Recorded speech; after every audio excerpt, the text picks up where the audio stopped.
Welcome, seekers of the unknown. Have you ever wondered about the secrets whispered by ancient mystics? The visions they saw, the truths they uncovered? The universe is vast and full of mysteries, but what if I told you some of those mysteries reside within us?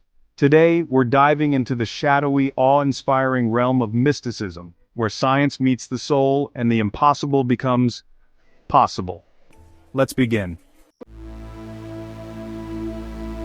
So, what is mysticism exactly?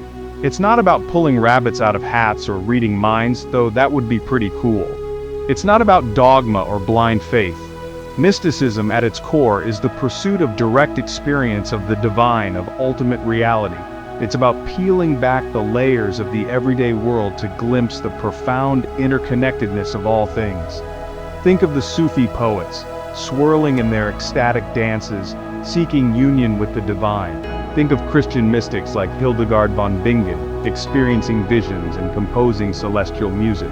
From the yogis of India to the shamans of the Amazon, mysticism is a universal thread woven into the tapestry of human history. It's about asking the big questions. Who are we? Why are we here? What is the nature of reality? And while science seeks to understand the universe through observation and experimentation, mysticism takes a different approach. An inward journey, a seeking of knowledge through direct experience, through intuition and contemplation. Now, some might call it esoteric, even supernatural. But what we're talking about are states of consciousness, altered states of awareness that tap into something beyond the ordinary, something ancient cultures have known about for centuries. And guess what? Science is starting to catch up. Let's talk about the third eye. You know, that mystical portal to higher consciousness. Sounds like something out of a science fiction movie, right? Well, the ancient Hindus called it the Ajna Chakra, a gateway to intuition, to spiritual insight.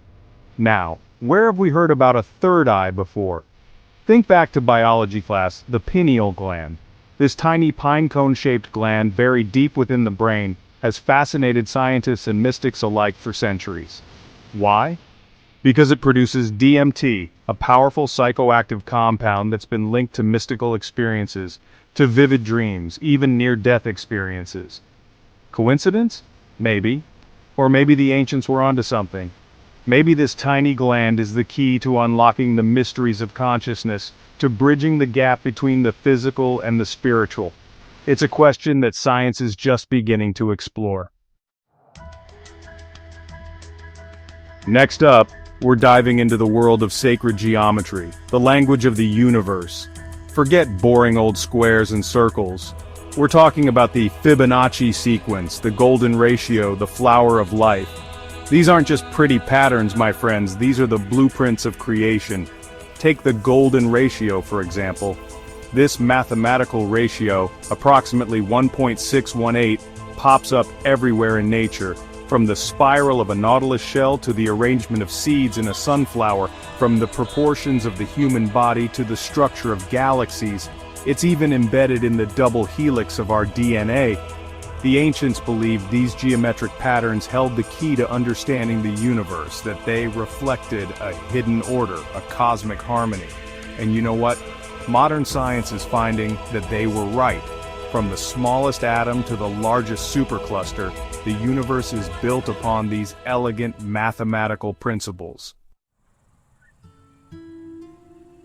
Ever feel like your consciousness could leave your body, soar through the cosmos, explore the universe and beyond?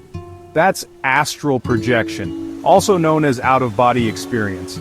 It sounds like the stuff of fantasy, but throughout history, people from various cultures have claimed to have experienced it. Shamans speak of journeying to other realms, mystics describe floating above their bodies. But here's the thing. Even the CIA took an interest in astral projection during the Cold War. Project Stargate, as it was called, explored the potential of psychic espionage, including out-of-body experiences. Now, the program was eventually shut down, but the declassified files suggest they took it seriously. And while the scientific jury is still out on astral projection, there's growing evidence to suggest that consciousness might not be confined to the physical body. Quantum entanglement, anyone? It's a mind-bending possibility, one that challenges our very understanding of reality. Ever chanted that before? It's not just a sound, it's a mantra, a sacred syllable that's been repeated for millennia. And guess what? Science is starting to uncover the power of these ancient practices. Think about it, repeating a mantra like Om or Aum is a form of meditation, a way to quiet the mind and focus attention. Studies have shown that chanting mantras can actually synchronize brainwaves, leading to a state of deep relaxation and mental clarity. But it goes deeper than that. Some researchers believe that mantras can actually affect matter on a subatomic level. Dr. Masaru Emoto's famous water crystal experiments showed that water exposed to positive intentions and words, including mantras, formed beautiful symmetrical crystals, while water exposed to negative energy formed distorted chaotic crystals. Is it possible that the vibrations of these ancient sounds can influence the very building blocks of reality? It's a tantalizing question that bridges the gap between science and spirituality. We're surrounded by symbols every day, but some hold a deeper meaning. I'm talking about mystical symbols, those ancient archetypes that speak to something deep within the human psyche. Take the Ouroboros, for example. This ancient symbol depicts a serpent or dragon eating its own tail, representing the cyclical nature of life, death, and rebirth. It's a reminder that endings are also beginnings, that everything is interconnected. Or consider the Tree of Life, found in various mystical traditions around the world. This symbol is often seen as a map of the cosmos, representing the interconnectedness of all things. It's also been interpreted as a representation of the human psyche, with its roots in the unconscious and its branches reaching towards enlightenment. These symbols are more than just pretty pictures. They're gateways to deeper understanding, to archetypal truths that resonate across cultures and time periods. They're visual representations of complex ideas, of universal principles that connect us all.